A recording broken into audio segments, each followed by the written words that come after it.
Muy bien, buenos días a todos. Continuando con las clases del segundo parcial, con el avance respectivo, hoy día vamos a continuar viendo lo que seguía al tema de arrastre. Habíamos visto que el arrastre se iba dando, vamos a hacer una pequeña recapitulación a la rápida. El arrastre se va a ir dando en cada una de las secciones direccionales del pozo y este arrastre iba a ser distinto según si se encontraba en una zona tangencial, en una curva y también el tipo de curva, ¿cierto? Al final, todas las secciones calculadas, en este caso de arrastre, llegaban a sumarse y se obtenía la fuerza friccional total o el arrastre total. Bien, ahora, ¿para qué me sirve el conocer este arrastre que se produce? Pues bueno, un ejemplo de esto viene a ser conocer el máximo peso disponible sobre el trépano.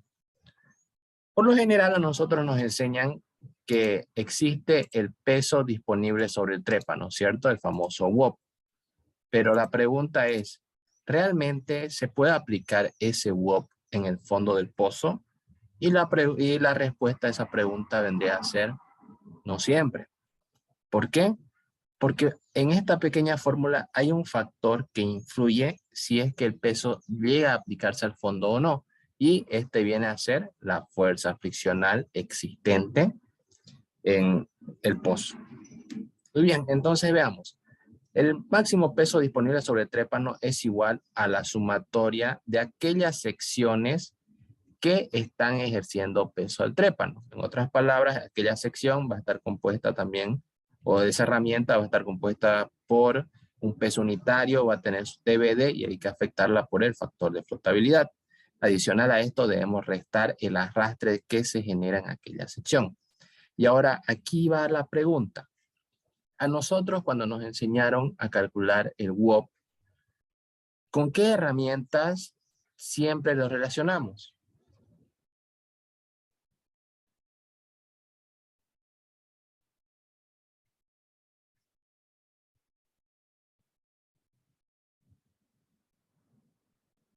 ¿Alguien se anima a dar una opinión? Con qué herramientas qué? ¿Medimos el peso? ¿Con qué? Cuando nos pide, por ejemplo, realizar un diseño de sarta, ¿ya? Y nos dice, el peso sobre el trépano será de 25,000 libras, un ejemplo. Estas 25,000 libras, ¿qué herramienta es la que debe aplicarla o debe generarla? ¿El drill ¿El pipe, el heavyweight? heavyweight, Ah, el drill collar? los drill collar. Correcto, los drill collar. Entonces, el peso disponible sobre el trépano tiende a estar relacionado directamente con el drill collar. Y ahí va lo que nosotros vamos a hacer. Por ejemplo, estamos considerando el mismo arrastre del ejercicio anterior. Y la pregunta viene a ser, ¿cuál será el punto neutro de la herramienta y el máximo peso disponible sobre el trépano si consideramos que se va a aplicar un WOP de 15,000 libras? La fórmula es la que ya habíamos visto anteriormente. El peso disponible sobre el trépano es igual a la sumatoria del factor de flotabilidad por el peso unitario por la TBD de las herramientas que están generando el WOP, y a esto tenemos que restarle el arrastre o la fuerza friccional de aquellas herramientas. Entonces la pregunta es, ¿solamente el drill collar me va a aplicar peso para tener el WOP que me pide, o también como caso de apoyo el heavyweight? Pues bien, por lo tanto, por eso es que nos pide primero calcular el punto neutro, porque en base al punto neutro nosotros vamos a conocer qué herramienta es la que nos está generando el WOP. Y bien, el punto neutro prácticamente es un punto donde rompemos el estado de compresión de la herramienta y esta comienza a tensionarse prácticamente. O estamos hablando de una determinada longitud. Ahora, este punto neutro tiene también sus parámetros. Por ejemplo, nos han enseñado seguramente de un 85 a un 95%, ¿cierto? Ya.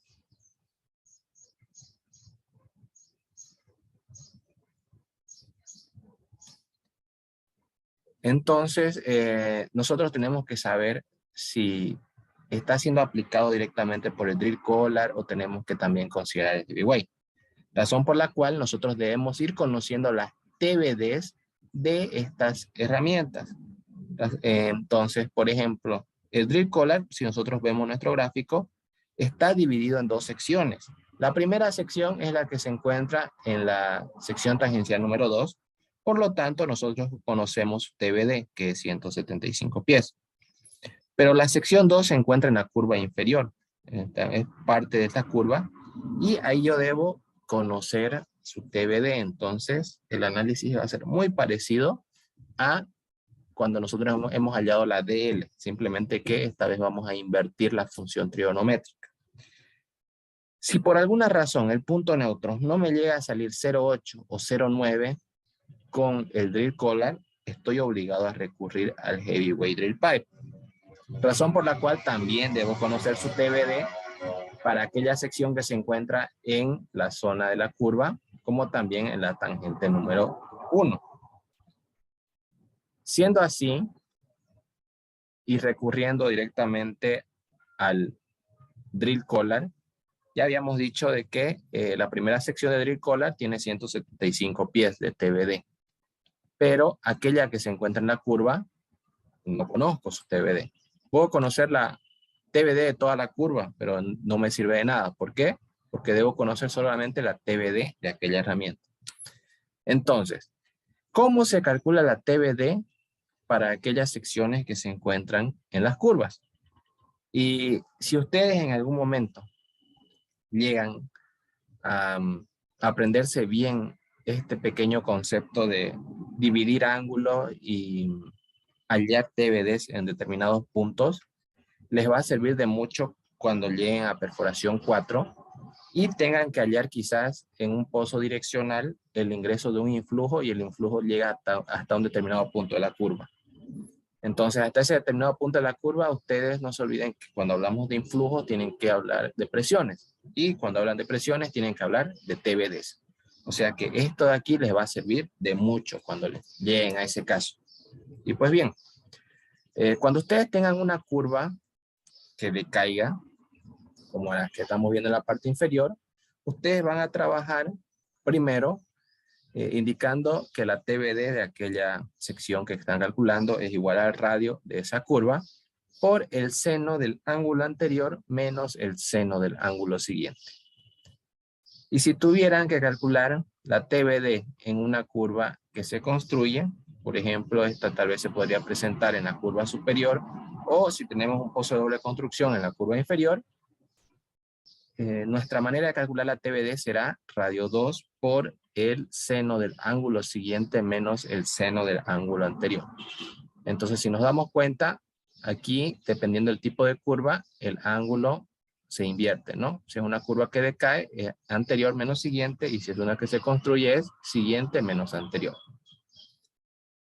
Ahora, esta parte de acá ya la hemos calculado anteriormente cuando hemos hecho las DL, simplemente están copiadas donde nosotros hemos procedido a sacar el ángulo de la parte inferior. Tenemos una inclinación dada por el ángulo 1 y a cada una de las longitudes, tanto para la sección 2 de drill collar de 80.42 como la sección 3 de 363 pies, hemos dicho la una se va a llamar X y la siguiente Y. Hallamos el delta ángulo para cada una de ellas, que era igual a la longitud por la gradiente de construcción. En este caso, para X nos daba 24.32, o la variación de X, 24.72. Y la variación...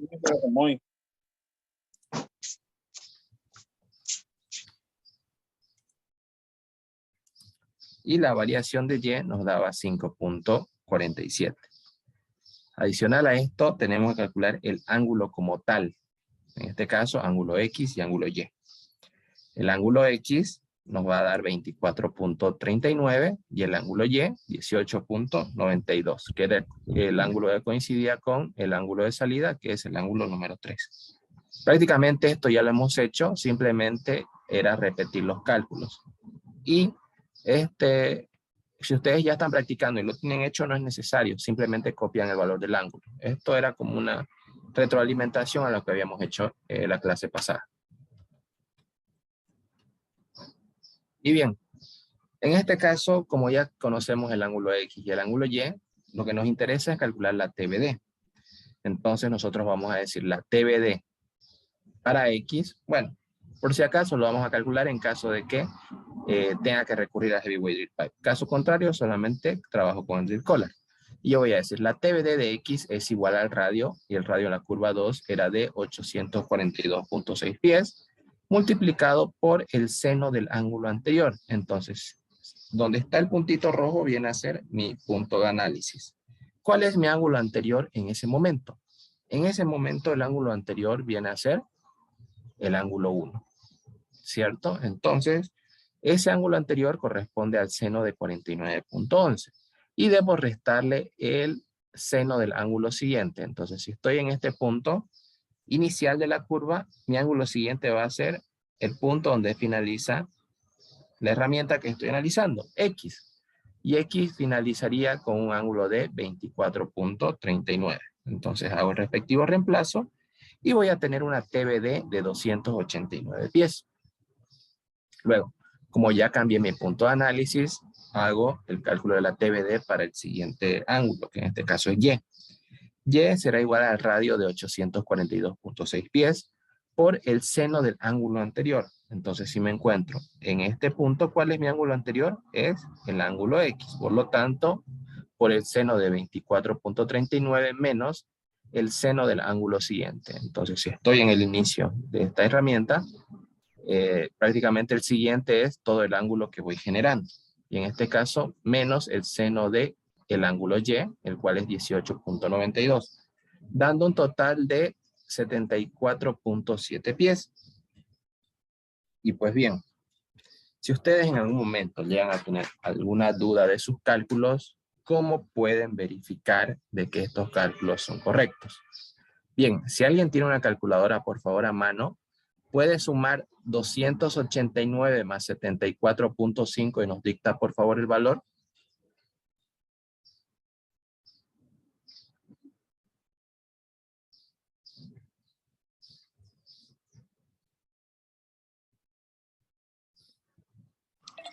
$363,7. Bien. Aquí ustedes pueden ver, tuve que retroceder porque tenemos las TBDs de todas las secciones y pueden ver 363.8 pies. Prácticamente 0.1 pies de la variación. Y ahora la pregunta es, ¿cómo calculaste estos 363? Como estamos hablando de las TBD y yo ya he realizado la trayectoria al inicio, ¿cierto? Yo puedo decir TBD en el punto 4 menos el TBD en el punto 3, ¿qué es lo que me va a dar? Me va a dar la TBD de esa sección. Y de allí es donde salió 363.8, con lo que nosotros habíamos calculado. Y nos dicta la compañera 363.7, prácticamente estamos en ese valor. Y esta viene a ser la manera de verificar de que nuestros cálculos hasta ese momento están yendo por buen camino. No sé si me hice entender esa parte o si quieren que se la repita o quedó claro tal vez.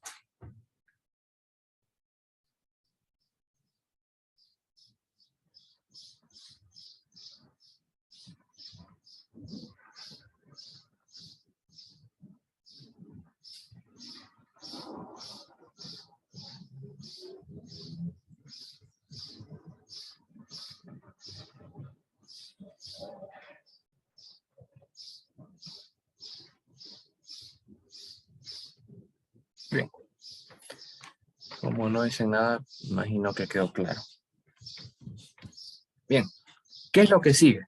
Ahora que conocemos las TBDs, lo que voy a hacer es lo siguiente.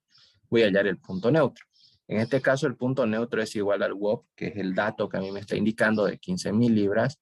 Todo eso sobre el factor de flotabilidad, que lo he calculado, que era de 0.79. El peso unitario del drill collar, en este caso también lo hemos calculado antes de hacer el arrastre, y es de 90.63. Y aquí vamos a sumar las TBD de esas dos secciones de drill collar. Esos 175 más 74.7, 300 y algo que nos dictó la compañera. Y pues prácticamente colocamos todo en la calculadora. En este caso nos da un valor aproximado de 0.84. Y habíamos dicho de que el rango de punto neutro que nosotros vamos a tener como referencia se encontrará entre 0,8 y 0,9. En este caso, tener un punto neutro de 0,84, para nosotros está dentro de esos parámetros, y podemos decir que el 84% de esa longitud de drill collar está comprimida y el 16% restante se encuentra tensionado. Ahora, la pregunta es, ¿qué hacer si en algún momento a ustedes les llega a salir un punto neutro? Vamos a suponer 1.15. Cuando ustedes vean eso, significa de que les falta peso. Entonces ahí tienen que recurrir a sumar el peso unitario de la siguiente herramienta, que es el heavyweight, y multiplicarle por la TBD de aquella herramienta. Obviamente todo eso afectado por el factor de flotabilidad, y de esta manera van a generar de que el punto neutro se reduzca. Pero eso lo vamos a hacer seguramente en una siguiente clase donde ya tengamos otro ejercicio y podamos ver ese caso. Bien, en esta oportunidad tenemos 0,84 y pues vamos a calcular, ¿no? El peso disponible sobre el trépano será igual a la sumatoria de aquellas secciones, dice. Entonces decimos el factor de flotabilidad 0,79 por el peso unitario, 90.63 libras por pie por las TBD, en este caso de estas dos secciones, 175 más 74.7 pies, menos la fuerza friccional de aquellas secciones de el drill collar, que en este caso cuando calculamos arrastre habíamos dicho que en la sección 1 era de 11.074 y en la sección 2 era de 9.821 libras, dando un peso disponible sobre el trépano de menos 3.017 libras. Y aquí entra la pregunta, ¿ustedes creen que está bien que sea menos 3.000 o tal vez pueda haber un error? A ver su opinión.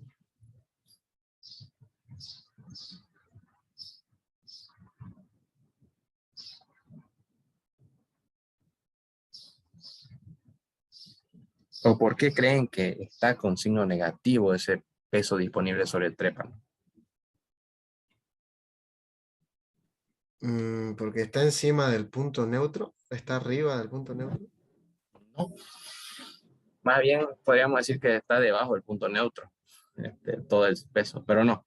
Si analizamos bien la fórmula, estos señores de aquí, estas fuerzas friccionales, son elevadas. Si sumamos de entrada todos estos 11.000 más 9.000, bueno, casi 10.000, si se fijan, estamos hablando de casi 21.000 libras, ¿cierto? Solo en arrastre. Y todo esto es el peso que está ejerciendo la herramienta. Razón por la cual hay una diferencia a favor del arrastre, por eso está siendo negativo. Entonces, esto se debe, o este signo negativo se debe a que no se le está ejerciendo peso porque hay un elevado arrastre que no permite que el peso llegue hacia el trépano. Entonces, ¿cómo podría yo generar que este señor, esta FF o las fuerzas friccionales se reduzcan y así poder aplicar peso sobre el trépano?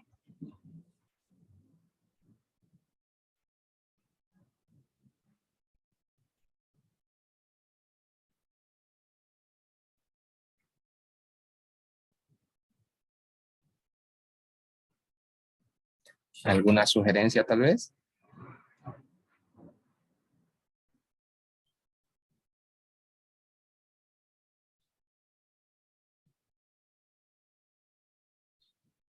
Digan, a ver, según su imaginación, a ver, más o menos, qué se les ocurriría y ahí vamos armando la idea. Porque eso se trata la clase, de que participen y podamos despertar también un poco la curiosidad del por qué el signo negativo y cómo evitarlo.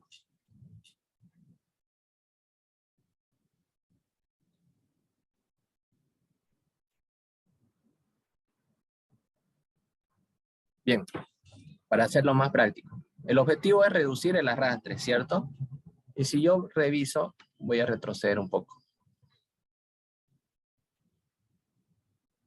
Reviso la fórmula de arrastre y me acuerdo de nuestro ejercicio anterior, qué número era alto y podríamos nosotros reducirlo. El arrastre por efecto de la curva, el arrastre por efecto, bueno, el arrastre por efecto de gravedad, el arrastre por efecto de la curva o la cama de recortes.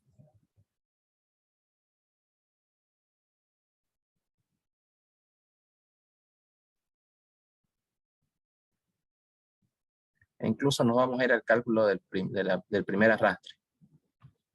El arrastre de drill collar y tenemos del segundo y ahí tenemos los valores.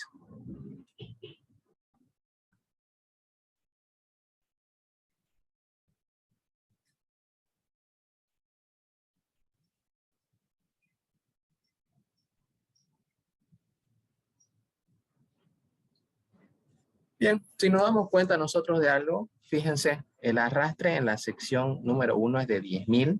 Bueno, la cama de recortes es de 10.000 y el arrastre total es de 11.000. Prácticamente esta cama de recortes hace que se nos dispare el arrastre como tal, ¿cierto? Lo mismo en la sección 2, tenemos una cama de recortes de 9.000 y un arrastre de 9.800. En otras palabras, si llegáramos nosotros a reducir la cama de recortes que se tiene en todo el pozo prácticamente, ¿qué es lo que vamos a generar nosotros? De que el arrastre disminuya. Por ejemplo, vamos a suponer que aquí el arrastre es de 5.000 libras, bajándole de 11.000 a 5.000 prácticamente, más bien dicho, si le bajamos 5.000 libras, que es la mitad de arrastre por cama de recortes, en lugar de tener 11.074, tendríamos aproximadamente 6.074. Y lo mismo acá, en lugar de ser 9.000, pongámosle que sea también 5.000, tendríamos 5.800. Entonces, 6.074, ya digamos 6.000, y aquí abajo 5.000 son 11.000 libras. Entonces, si aquí nosotros, bueno, esto estamos haciendo un ejemplo de la rápida, ¿no? Aquí en lugar de tener 20.000 libras, solamente tuviéramos 11.000 libras. Por favor, alguien que tenga calculadora puede hacer este cálculo de aquí y simplemente restarle 11.000 libras en lugar de todo esto. Esto a modo de práctica.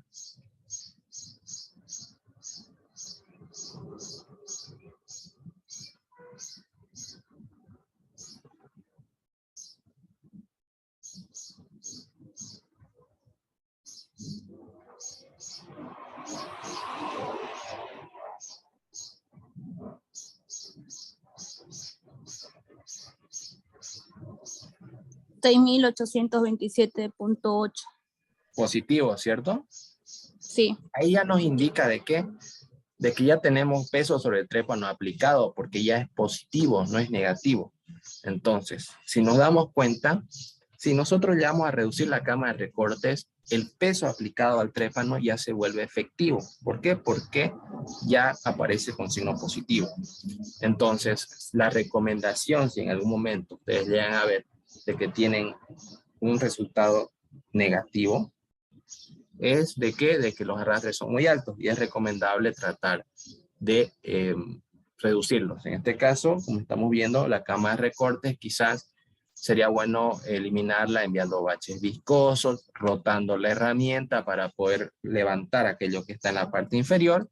Y pues bueno, una vez se levanta con la rotación de la herramienta, esos recortes y con un bache viscoso o un bache de limpieza del lodo, tratar de sacarlos en superficie, reduciendo esa cama de recortes y poder tener mejores operaciones en campo.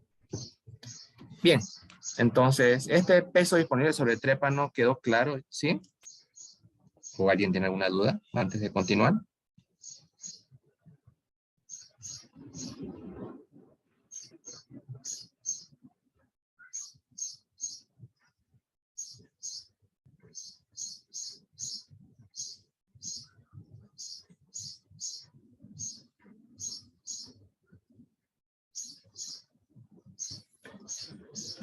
Bien, ahora, el peso registrado en el indicador de peso. En otras palabras, ¿qué peso está registrando el perforador cuando está maniobrando la herramienta?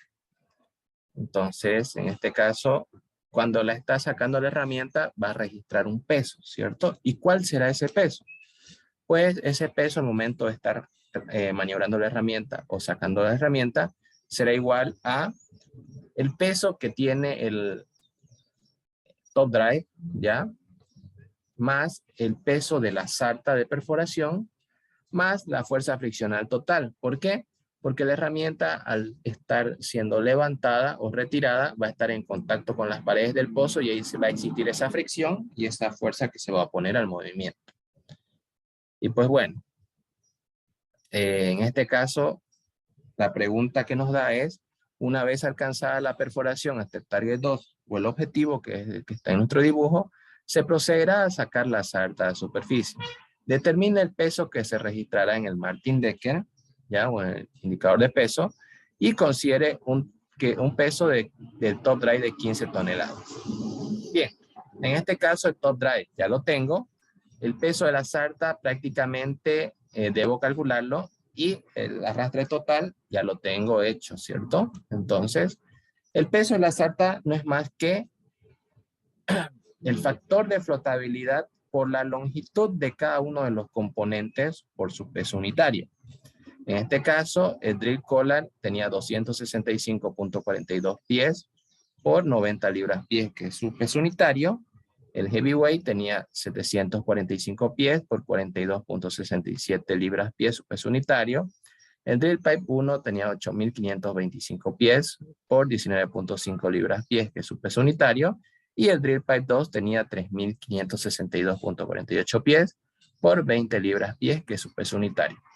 Procedemos a sumar todo y afectar por el factor de flotabilidad y vamos a tener un peso aproximado de 231.732 libras solamente de toda la sarta. Bien, ya tengo un valor. El siguiente es el peso del top drive. No nos olvidemos que al estar en libras, tengo que llevar de toneladas a libras. Yo voy a decir, el peso del top drive es igual a 2.200 libras, es igual a una tonelada. Entonces, libras con libras se multiplica y prácticamente, o más hecho, toneladas con toneladas se simplifican y directamente multiplico 15 por 2.200 libras, dando un total de 33.000 libras. Y pues bueno, ya tengo el peso del top drive, 33.000, le sumo el de la sarta, 231.732, y el arrastre total, voy a recurrir a la pregunta 1, de donde voy a copiar el resultado, que era 67.629 libras.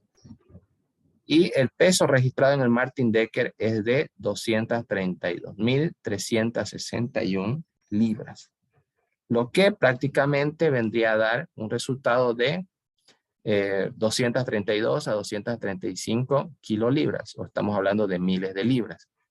¿Por qué está un número así redondeado, podríamos decir? Porque ustedes cuando están en campo, yo voy a hacer un dibujo en este momento.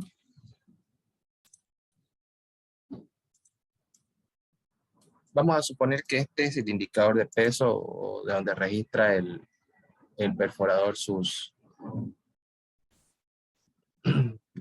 valores. Y ustedes están en este punto.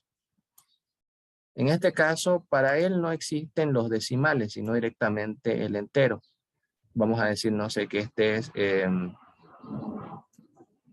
¿cuánto era? Era 332, ¿ya? 330, 335, 340.000 libras. Entonces, su flecha de él va a estar aproximadamente en un valor donde puede ser 331, 333 o 332. Prácticamente va a estar así, entonces él solamente va a estar viendo quizás según su ojo un número entero, y eso es lo que él va a decir, puede estar en 332, 333 según lo que ve, ¿ya? Pero mediante nuestros cálculos nosotros estamos siendo un poco más precisos. Bien, simplemente eso para tratar de tener una referencia. No sé si hasta aquí está todo bien o alguien tiene alguna consulta.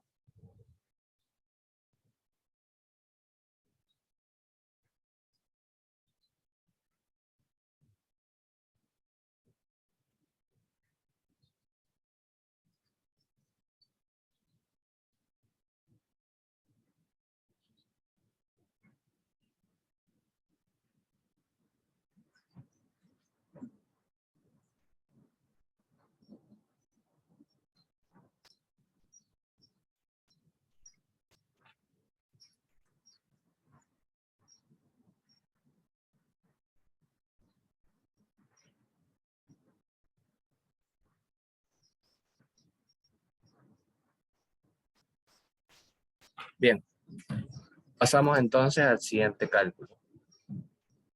Prácticamente todos los anteriores que habíamos visto tenían relación directa con el valor previo calculado a lo que era el arrastre, ¿cierto? ¿Por qué? Porque esas fórmulas tenían relación a el resultado del arrastre. Pero también hay otras fórmulas de torque, las cuales son totalmente independientes. ¿Esto qué quiere decir? Que no necesito hacer arrastre para poder calcular. Razón por la cual en un examen yo podría tal vez recurrir a estas preguntas porque podrían ser un poco más cortas y quizás puedan valer 10 puntos, algo así, entonces me aseguro esa nota. Y pues bueno, en este caso,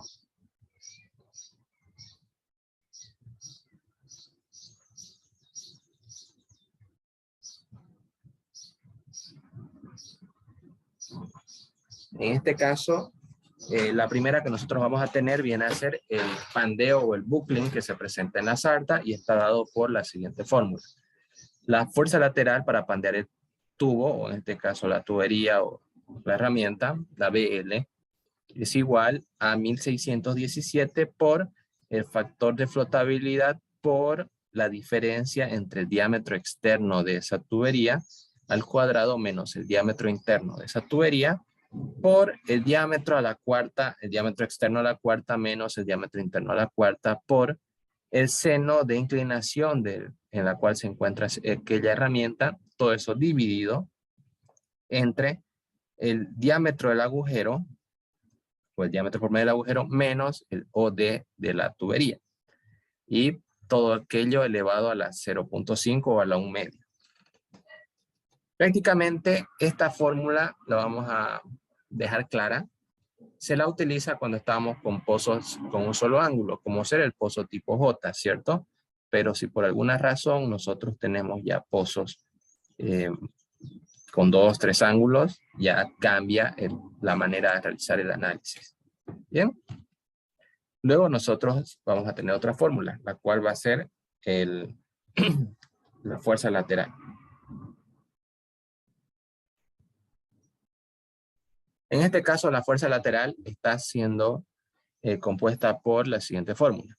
La fuerza lateral es igual a 2 veces una tensión en la zona de análisis por el seno de ¿quién? De la gradiente por la longitud de una pieza, en este caso el drill pipe, o la longitud de aquella pieza que estamos analizando, dividido entre 2. Entonces, WF es la fuerza en la pared sobre la conexión o la fuerza lateral. La DLS, como conocemos, es la gradiente de construcción. LJ es la longitud de una pieza de drill pipe. Por lo general estamos hablando de 31 pies. Y la tensión, o T, que es la tensión en el drill pipe según la zona de dogleg de nuestro punto de análisis. Y si me preguntan, ¿cómo podemos calcular?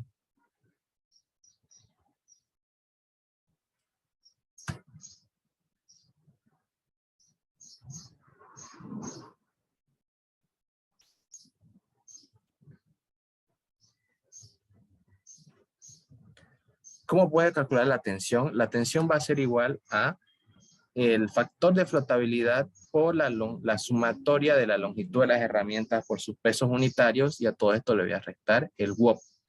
Prácticamente esto lo van a entender mejor con un ejercicio donde nos indica el punto de análisis y vamos a ver qué herramientas van a comprender este análisis de tensión. Por ejemplo, nos vamos a resolver este ejemplo. Dice, ¿cuál será la fuerza lateral a una profundidad de 3.500 pies MD, considerando el VHA de la tabla anterior? O sea que estamos trabajando con el VHA del ejercicio anterior, si se está perforando hasta la profundidad del target número 2. El WOP es de 25.000 libras mientras se perfora. Bien, en este caso, nosotros vamos a hacer lo siguiente.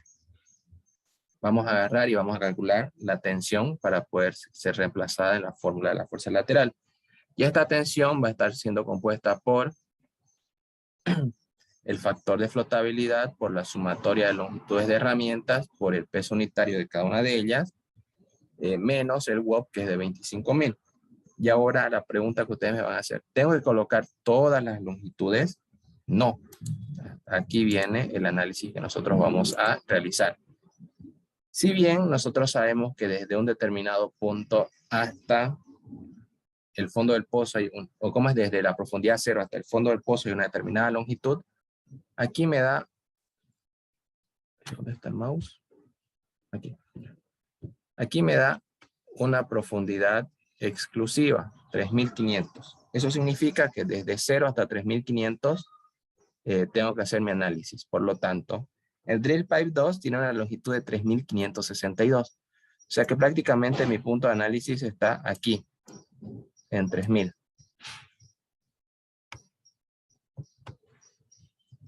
En 3000. Razón por la cual voy a utilizar todas las herramientas que ustedes ven en esta fórmula, pero desde 3000 hacia abajo.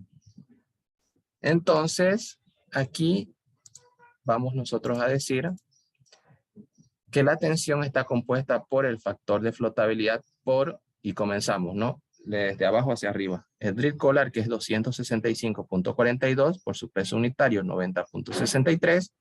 Sumamos el heavyweight, que son 745 por su peso unitario, 42.67. Más el drill pipe 1, que son 8.525 por 19.5.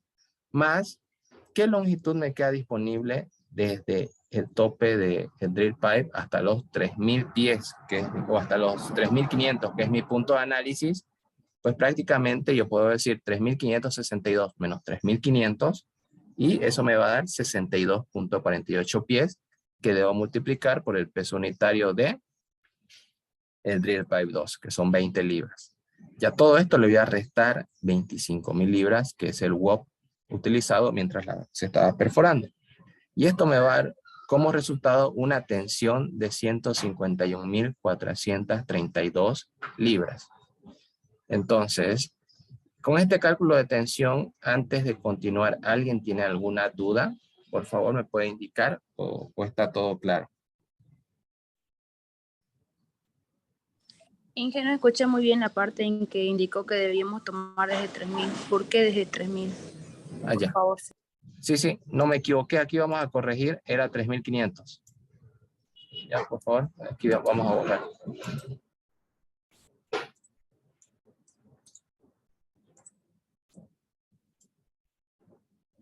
Ya. Es 3.500. Veamos. Nos dice cuál será la fuerza lateral y nos da la profundidad 3.500, ¿cierto? Entonces yo tengo que ubicarme en 3.500. ¿Ya? Entonces esos 3.500 son mi punto de análisis. Y entonces, para realizar la sumatoria de herramientas y pesos, ¿desde dónde voy a trabajar? Voy a trabajar desde los 3.500 hacia abajo. ¿Bien? Entonces, por eso es que nosotros decíamos longitud de drill collar, longitud de heavyweight, longitud de drill pipe 1, y prácticamente cuando nosotros llegamos a 3.500, había una determinada longitud vacía, ¿cierto? O prácticamente que debe estar compuesta por alguien. Y esa longitud es compuesta por el Drill Pipe 2, que en este caso, si nosotros decimos, el Drill Pipe 2 mide 3.562.48. Mi punto de análisis solamente es hasta 3.500, entonces, ¿qué es lo que yo iba a decir? Iba a proceder con una resta. 3.562 menos 3.500 me va a dar 62 pies, ¿cierto? Y ese es el valor que nosotros estamos reemplazando aquí. Hubiera sido muy distinto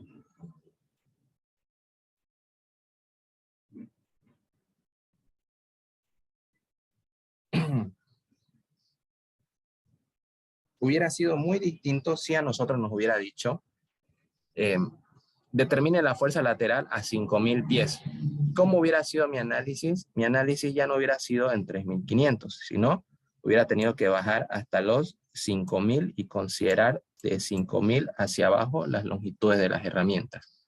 Quizás en ese caso ya no hubiera tomado nada para lo que es el Drill Pipe 2 y solamente hubiera considerado la profundidad de una determinada longitud de Drill Pipe 1 para poder ser reemplazada en este punto. No sé si ahora sí ya me hice entender quizás. Ahora sí está claro. Gracias. Ya, gracias a ustedes.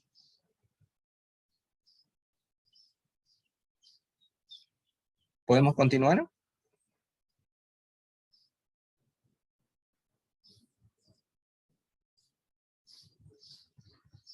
Bien. Ahora que ya tenemos la tensión, el siguiente paso es calcular la fuerza lateral como tal. Y en este caso, la fuerza lateral será igual a 2 veces la tensión, por eso decimos 2 por 151.432 libras, por el seno de la gradiente. 3.500, ¿dónde se encuentra? A ver, vamos a buscar nuestra gráfica de trayectoria por último.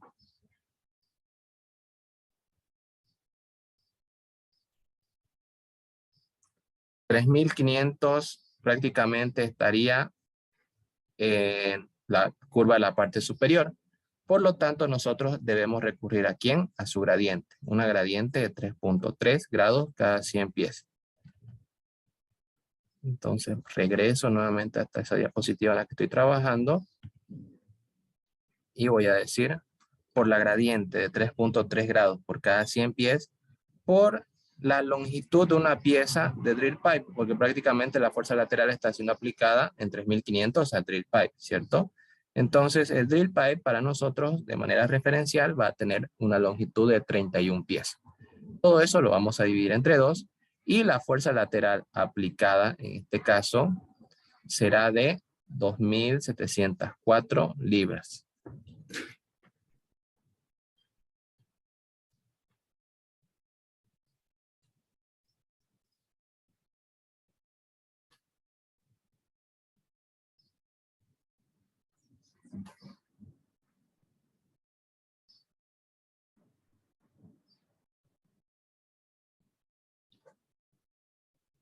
Y prácticamente aquí finaliza esa pregunta. Si se dan cuenta, son preguntas cortas, ¿cierto? Entonces, aquí ustedes pueden ganar un poco de tiempo o también pueden ganar,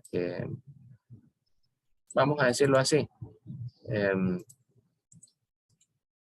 no sé, unos 5 o 10 puntos, lo que valga de una manera rápida, ¿cierto? Si es que les llega a tocar una pregunta de este tipo. Ahora, si existen otro tipo de preguntas, las vamos a ver también. Por ejemplo, si nos pide calcular la fuerza lateral en pozos inclinados, y la fuerza lateral en pozos inclinados viene a estar dado por el peso unitario de la herramienta al aire más el factor 0.0408 multiplicado por el peso del fluido en la parte interna por el diámetro interno de la herramienta, o en este caso la densidad interna, menos el peso de la parte externa por el diámetro externo elevado al cuadrado. Y aquí, ¿por qué hay dos pesos distintos? Porque no se olviden que cuando uno está perforando, internamente el lodo va a tener una densidad. Vamos a suponer una densidad de 9,5. Pero cuando esta sale al espacio anular, por efecto de los recortes, incorporación de algunos sólidos, podríamos decir que el peso va a variar un poco más. Entonces, ahí el peso del espacio anular se incrementaría un poco, pero no va a ser la gran cosa. Y pues prácticamente la fuerza lateral, en este caso va a ser igual al peso flotado que se calcula anteriormente y se multiplica por el seno del ángulo de la inclinación en la que se encuentra. Y nuevamente, como aquí recurrimos a un solo ángulo de inclinación, por lo general estamos hablando de que vamos a utilizarlo en pozos con un solo ángulo o en una sección de un solo ángulo, el cual correspondería a pozos de tipo J. Otro cálculo que también podemos realizar viene a ser la fuerza centrífuga de rotación del VHA. Y en este caso, para la fuerza centrífuga, está prácticamente súper fácil este ejercicio.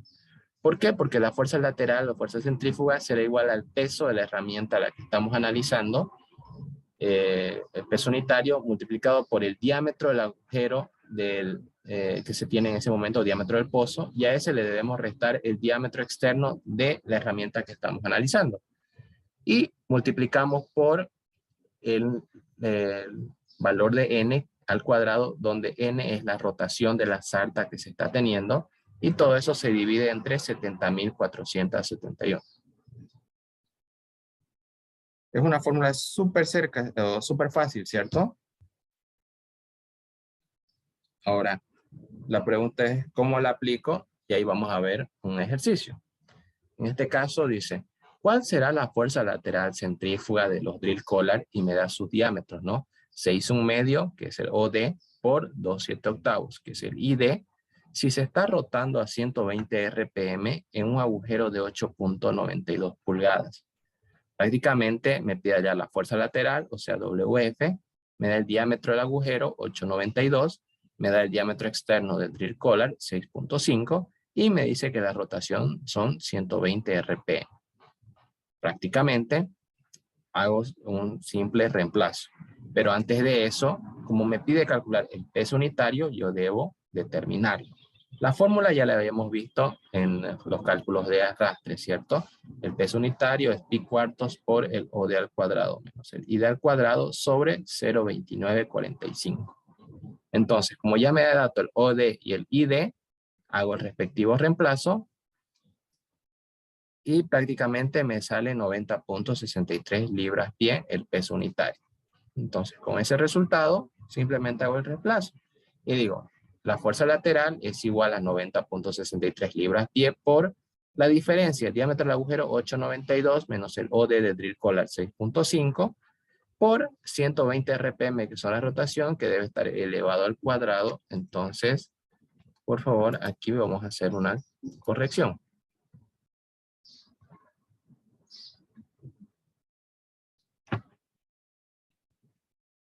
Porque después están preguntándome, ¿está bien o por qué no nos sale? No nos olvidemos que si N es la rotación y va a estar afectado por el cuadrado, afecta tanto a la parte numeral como también a su, en este caso, respectiva nomenclatura, que serían las RPM, ¿cierto? Entonces, tenemos el peso unitario, variación de diámetros, la rotación elevada al cuadrado y todo esto dividido entre 70.471. Por favor, podríamos realizar la verificación, ya quedé con la duda, si aquí el cálculo lo realicé con el número de 120 elevado al cuadrado o no. Caso contrario, hacemos la corrección. Si alguien tiene calculadora, nos dicta, por favor.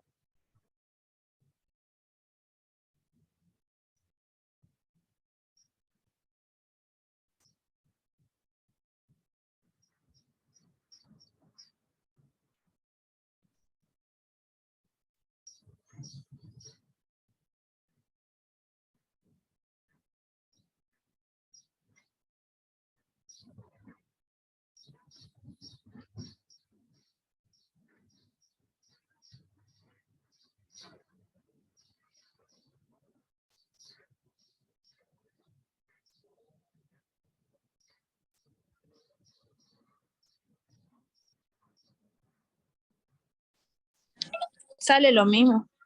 Ya, gracias. 44.80. Gracias. Entonces fue simplemente un error aquí de typeo, que me olvidé elevarlo al cuadrado, y ya tenemos la fuerza lateral. Y si nos, muchas gracias, señorita, por dictarnos. En este caso, si nos damos cuenta, el cálculo es sencillo, ¿cierto? Son 1, 2, 3 pasos y ya tal vez ya me gané, no sé, 10 puntos de mi examen, porque es una pregunta súper corta. Adicional a esto, no siempre me puede dar el diámetro de drill collar en el dato, sino también ese diámetro puede ser dado en la tabla, ¿cierto? Entonces, aquí tengo que leer, si no me da los diámetros de drill collar, quizás deba recurrir a los diámetros de la tabla para poder realizar los cálculos. Pero luego de eso, está sencillo, ¿cierto? ¿O alguien tiene alguna duda?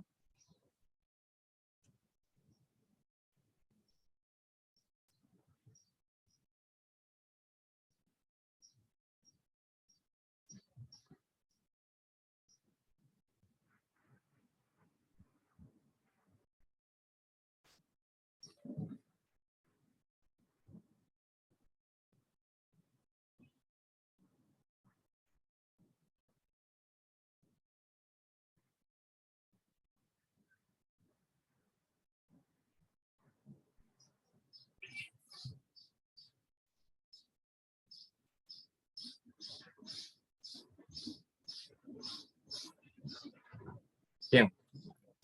Ahora procedemos con el siguiente. El amortiguador torsional o efecto volante, el cual también tiene una fórmula sencilla, la cual viene a ser igual a la variable de amortiguación torsional, y esta será igual a N, que ya habíamos visto que N es la rotación, multiplicada por JC, que en este caso es el momento de inercia polar de la herramienta que estoy analizando, por la longitud de ese componente o herramienta que estoy analizando. Y todo esto debe ser dividido entre 79.058. Y ahora, ¿cómo se calcula la inercia polar? Pues prácticamente la inercia polar se calcula con la siguiente fórmula. J es igual a pi sobre 32 por el diámetro externo de la herramienta al cuadrado menos el diámetro interno de la herramienta al cuadrado.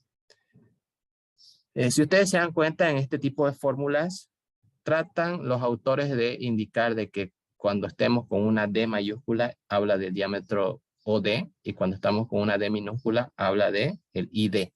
¿Ya? Luego también se puede calcular cuál es el torque transmitido al trépano.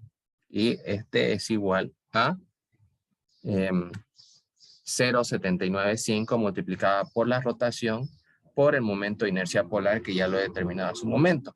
Como también se puede conocer el tiempo que tarda en aplicarse ese torque al trépano, el cual va a ser igual a la longitud del componente sobre 5.238, que es un factor.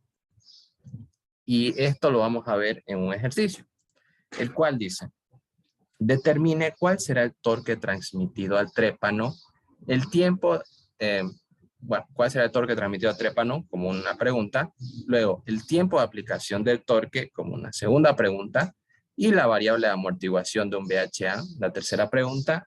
Y aquí me dice, el VHA está compuesto por 190 pies de drill collar de 11 por 3, son sus diámetros, y este está rotando a 140 RPM. Pues bien, vamos por partes. Calculemos primero el torque. La fórmula de torque dice que es igual a T 0.795 por N, que es la rotación, por la inercia, en este caso del drill collar, ¿ya? En este caso, la inercia va a ser igual a pi sobre 32 por el OD al cuadrado, que vendría, o OD a la cuarta, que vendría a ser 11 elevado a la cuarta, menos el ID elevado a la cuarta, que sería 3 a la cuarta. Hacemos el respectivo reemplazo y nos va a dar 1429.42 pulgadas a la cuarta. Entonces nosotros realizamos el reemplazo porque ya tenemos todo lo demás. Y decimos, el torque es igual a 0.795 por la rotación, 140 RPM, por la inercia de 1429.42 pulgadas a la cuarta. Y ya tenemos lo que viene a ser el torque de 159.094 libras-pie. Aquí está con decimales. ¿Por qué lo coloqué con decimales? Porque prácticamente no va a influir en nada, si se dan cuenta. Si yo, como estamos con 159.000, estamos hablando de miles de libras-pie, prácticamente 94 o 94.45 no va a hacer la diferencia, ¿cierto? Porque son números muy grandes. Bien, ahora, ¿en qué tiempo se tarda aplicar ese torque al trépano? Es la segunda pregunta. Y pues bien, el tiempo es igual a la longitud que debe estar en pies, y aquí nos dice, ¿no? Son 190 pies, y lo dividimos entre 5.238 pies por segundo. Entonces, pies con pies se va, y el tiempo de aplicación es de 0.036 segundos. Siendo así, ya estoy respondiendo 2 de las 3 preguntas de este ejercicio. Paso al siguiente. ¿Cuál será la variable de amortiguación? En este caso, la variable de amortiguación es igual a la rotación, 140 RPM, la inercia, 1429.42 pulgadas a la cuarta, que ya hemos calculado hace un momento, y la longitud del componente, que es un dato de 190. Todo esto se divide entre 79.058 y ya tenemos una variable de amortiguación de 480.94 libras-pie. Aquí ustedes también podrían realizar el respectivo redondeo. que podría ser 481 libras por pie. No hay ningún problema de eso. Entonces, hasta este punto, ¿alguien tiene alguna duda o les pareció que está claro? ¿O lo ve algo difícil, lo ven fácil? Los escucho, jóvenes.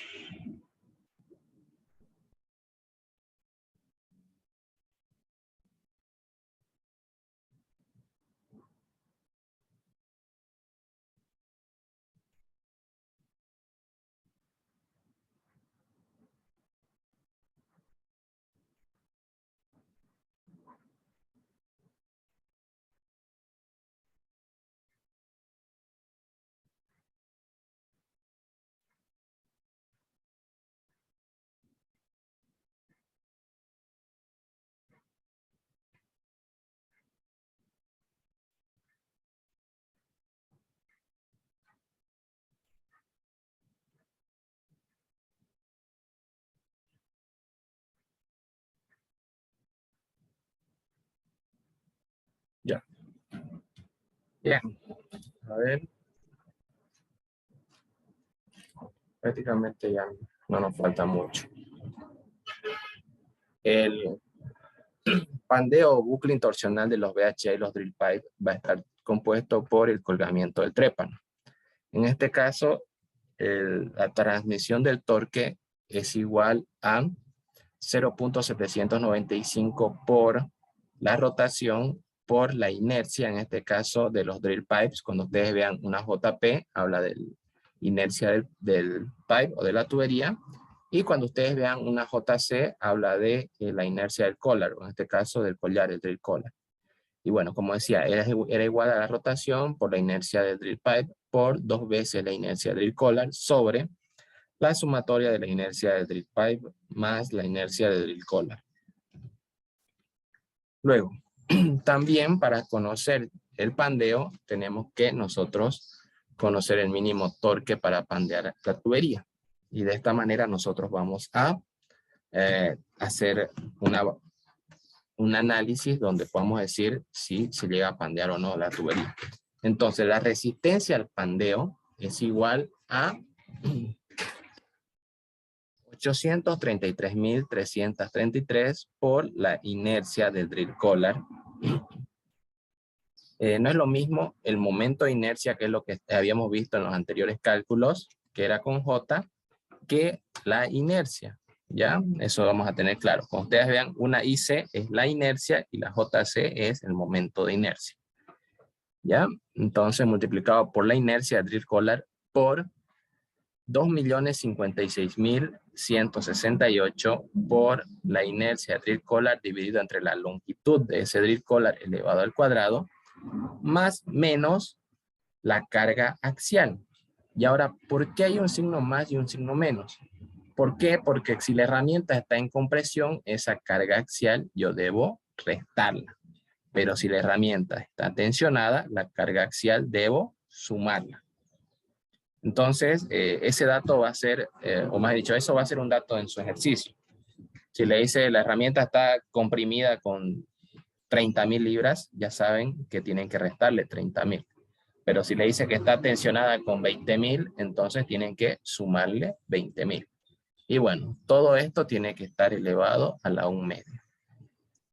Y bueno, luego tenemos el momento de inercia. El momento de inercia, ¿cómo se calcula? Se calcula con pi elevado sobre 64 por el diámetro externo elevado a la cuarta menos el diámetro interno elevado a la cuarta. Esto para drill collars redondos. También hay una fórmula que dice la inercia del drill collar es igual a pi sobre 64 cuando es una arista elevada a la cuarta dividido entre 64 menos el diámetro interno del drill collar elevado a la cuarta. Entonces esto solamente para drill collars cuadrados. La arista prácticamente, o la longitud de arista a arista, eso se los voy a explicar en este momento.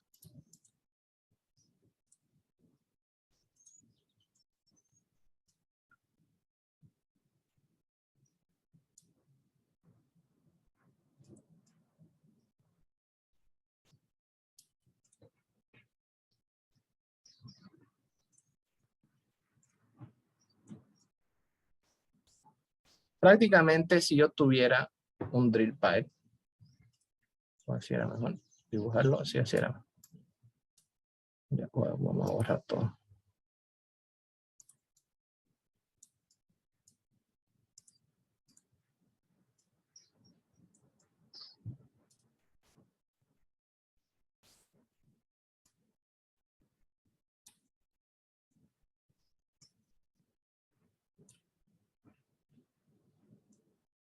Si tuviéramos un drill collar de tipo cuadrado, prácticamente para nosotros, primero vamos a tener aquí, lo voy a hacer con rojo, la parte interna, ¿cierto? La cual significa el ID del drill collar.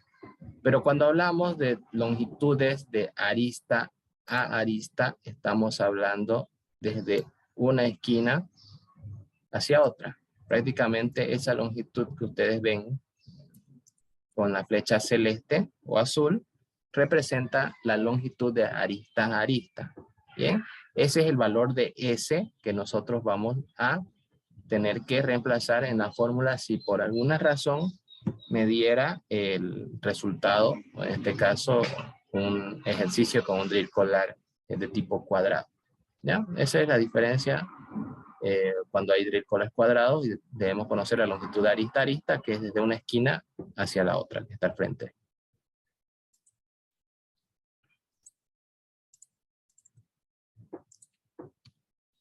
Y bien, creo que nos faltarían 7 diapositivas, o sea que enseguida ya finalizamos. Ya, entonces, si lo llevamos a un ejercicio, vamos a tener lo siguiente. Calcule la resistencia al pandeo de los drill collars y drill pipes y compare los valores con el torque generado con el trépano colgado. Si el trépano está colgado mientras se encuentra rotando con 100 RPM y se tiene un VHA compuesto de 750 pies de drill collar de 11 por 2, 13/16 de pulgada y 13.050 pies de drill pipe de 5 por 4, este tiene un peso de 25.6 libras pie y esta herramienta estaría comprimida con 65.000 libras de peso. Bien, entonces, ¿qué es lo que vamos a proceder a realizar?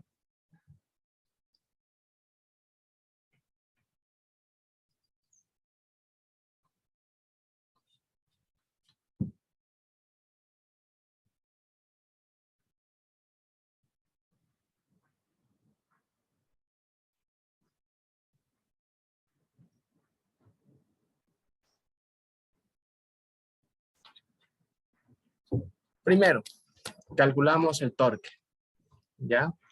Entonces, el torque es igual a 0.795 por la rotación 140 y tenemos que conocer los momentos de inercia.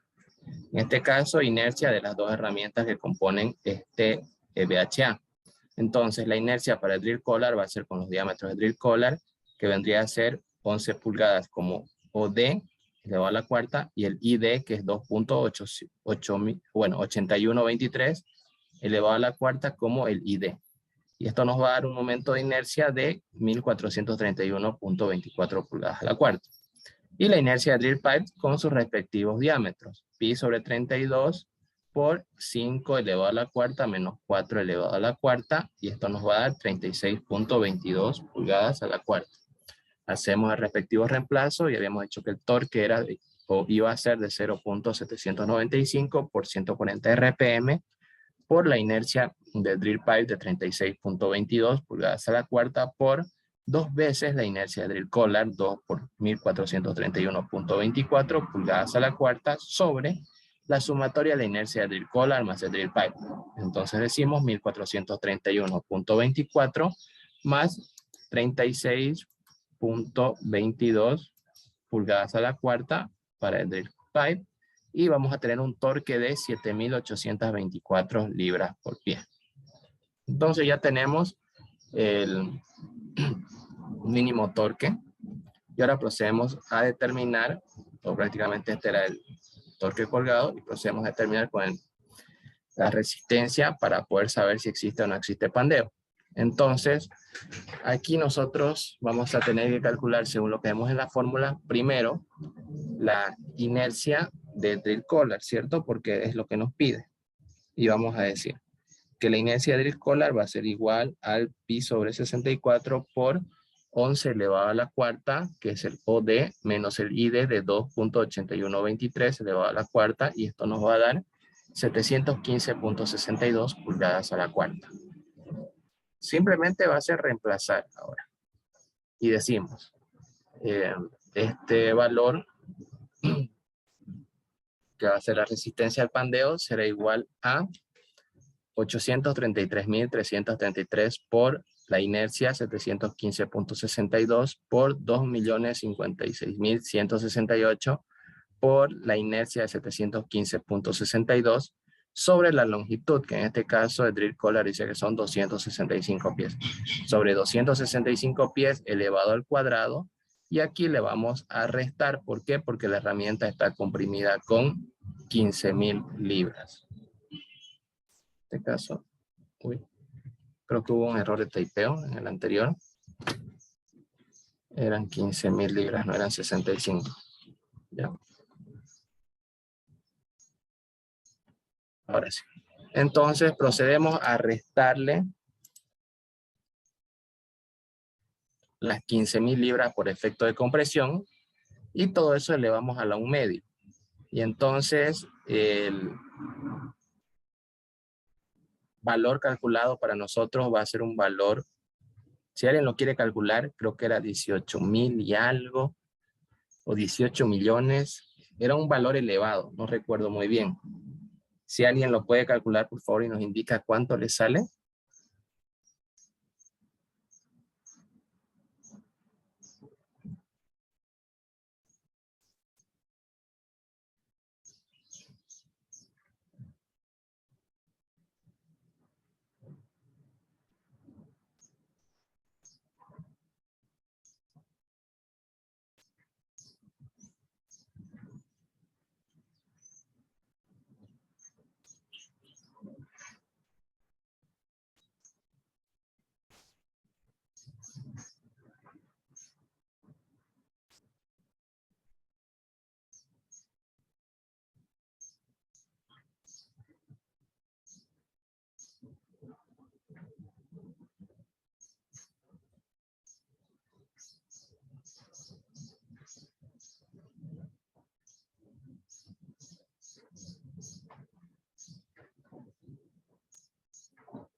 $18.841.000. Ah, no, espere. 1.884.186.68. Sale 1.800.000. O sea, es un número, wow, realmente elevado, ¿cierto? Entonces, lo que nosotros vamos a hacer es comparar el valor del colgamiento, que vendría a ser el torque que se transmite, y ver la resistencia al torque. En este caso, nosotros vamos a decir, si el torque transmitido es mayor a la resistencia del torque, obviamente va a existir pandeo, ¿cierto? ¿Por qué? Porque es un valor mucho mayor. Pero si el torque es menor a la resistencia, no va a existir pandeo, ¿cierto? Porque no hemos sobrepasado la resistencia para poder generar el pandeo. Siendo así, nosotros podemos responder, por ejemplo, dice, compare los valores con el torque generado, y prácticamente esta comparación, ¿qué es lo que me indica? Me indica, determine si se va a pandear o no se va a pandear la herramienta. Y pues bueno, si nos damos cuenta nosotros, bueno, en este caso primero hicimos el cálculo para el drill collar, ¿cierto?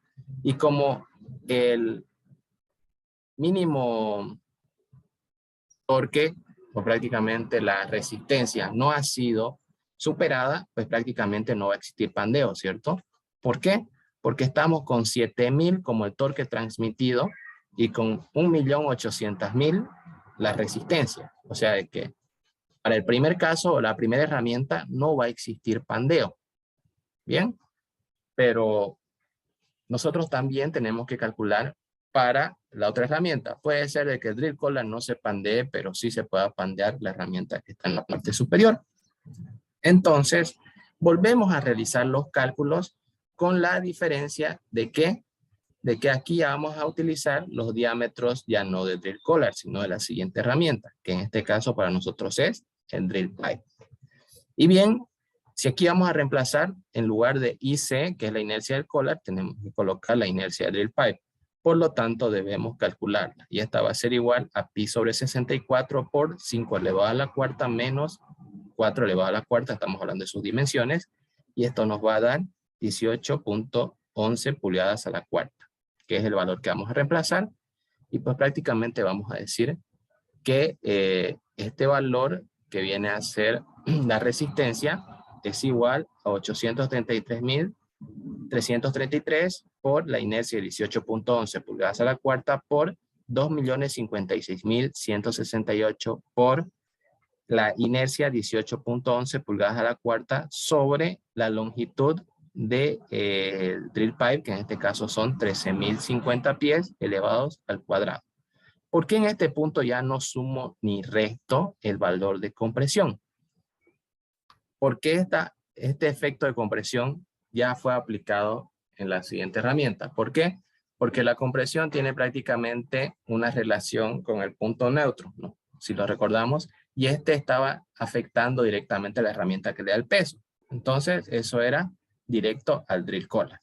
Por lo tanto, para el drill pipe se vuelve 0 para nosotros, y a todo esto le aplicamos elevándolo a un medio que prácticamente saca la raíz cuadrada, y nos va a dar una resistencia al pandeo de 1.816.5 libras-pie. Entonces, si nos damos cuenta, el torque transmitido era de 7.800. Y en el drill pipe, la resistencia es de 1.800. Estamos hablando de que hay 7.800 frente a 1.800. Aquí el torque transmitido es mayor a la resistencia. Por lo tanto, en el drill pipe va a existir pandeo, pero en el drill collar hemos visto de que no se va a presentar. No sé si hasta aquí ya tal vez pudimos aclarar esta pequeña duda o alguien tiene una consulta.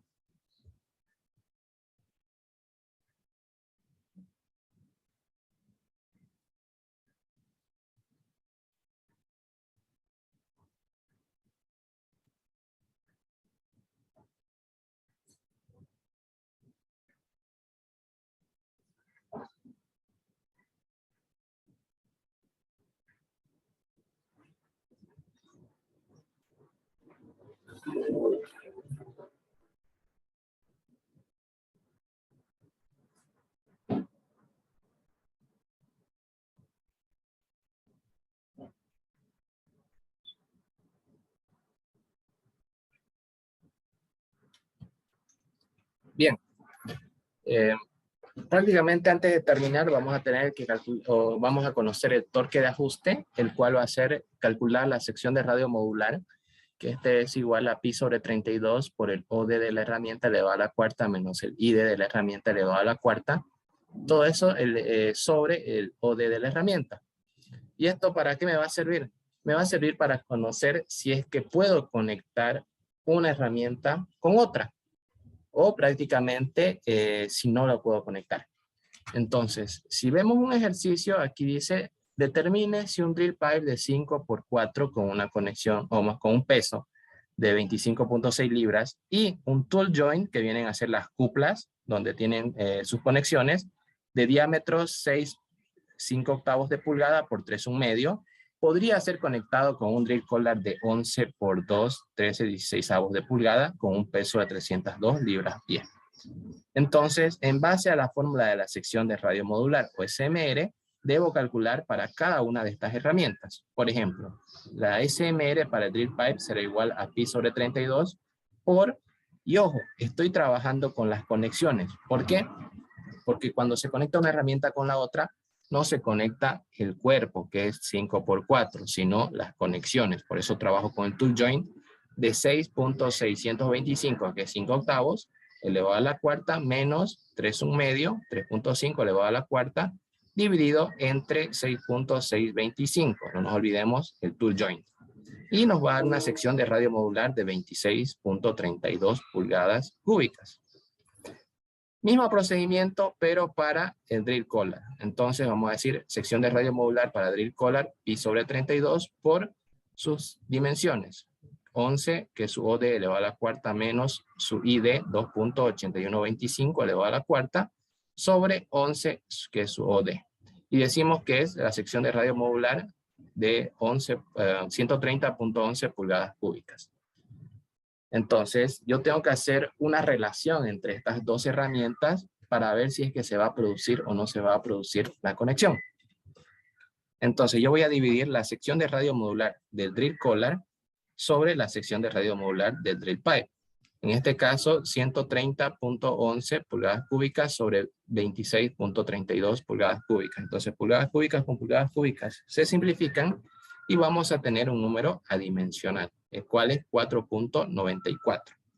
Según recomendaciones del fabricante, si la sección de radio modular entre estas dos herramientas o esta relación es menor o igual a 5.5, sí se puede conectar. Si sobrepasa los 5.5, no se puede conectar. Entonces, la recomendación del fabricante es 5.5. Y como las secciones calculadas es de 4.94, sí vamos a poder conectar estas dos herramientas. Y prácticamente aquí finaliza ese ejercicio. Entonces, si nos damos cuenta, es algo corto, ¿cierto? Más que todo, torque es, vamos a ponerlo así, cálculos breves que ustedes pueden aprovechar en su examen para sacar 20, 30, 40 puntos antes de hacer el arrastre como tal, que es lo más largo. Y antes de finalizar, vamos a tener el diámetro utilizable de agujero, o el open hole. Este diámetro utilizable es el diámetro del pozo, y este va a ser igual a la media del diámetro del trépano, en otras palabras, diámetro del trépano entre 2, más el diámetro del drill collar sobre 2. Pero ¿cómo lo puedo aplicar yo en un ejercicio?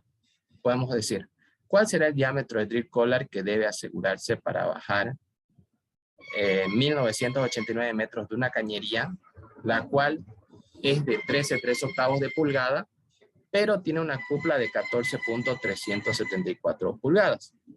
Y bien, en el pozo, que tiene una profundidad de 1995 metros y fue perforado con un trépano de 16 pulgadas. Calcular OD de drill collar. Diámetro utilizable tiene que ser el diámetro de la cupla, ¿ya? Y el diámetro de trépano, 16 pulgadas. Prácticamente, ¿por qué trabajamos con el diámetro de la cupla y no con el diámetro, o más dicho, ¿por qué trabajamos con el diámetro de la cupla y no con el diámetro del cuerpo como tal?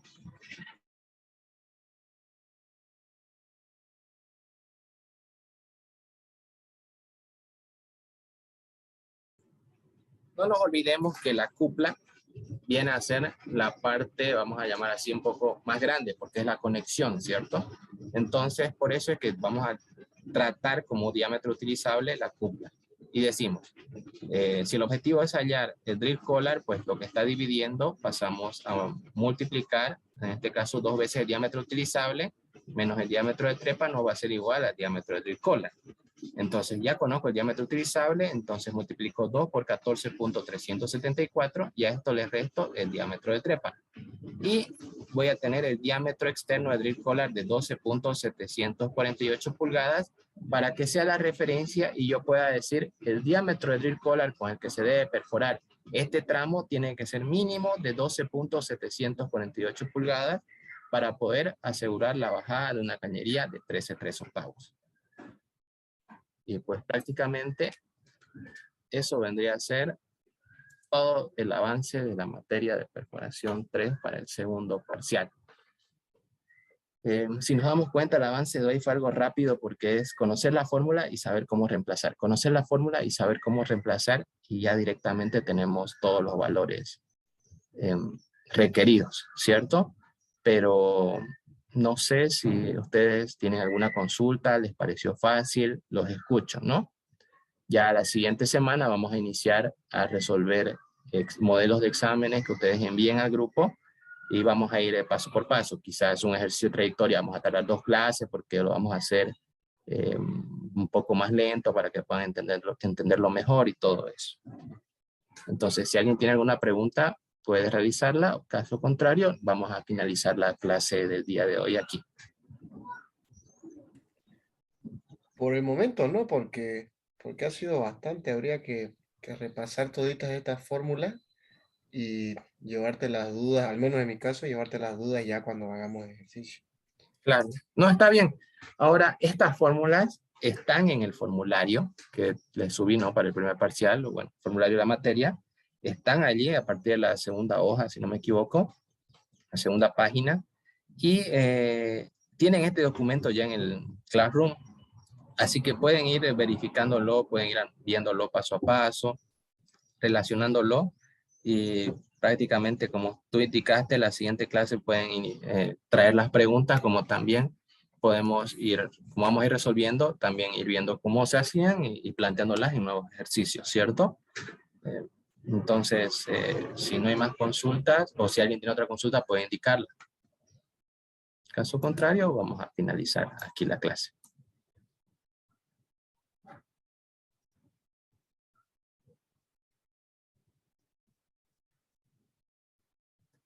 Bien, jóvenes, entonces les agradezco por su asistencia.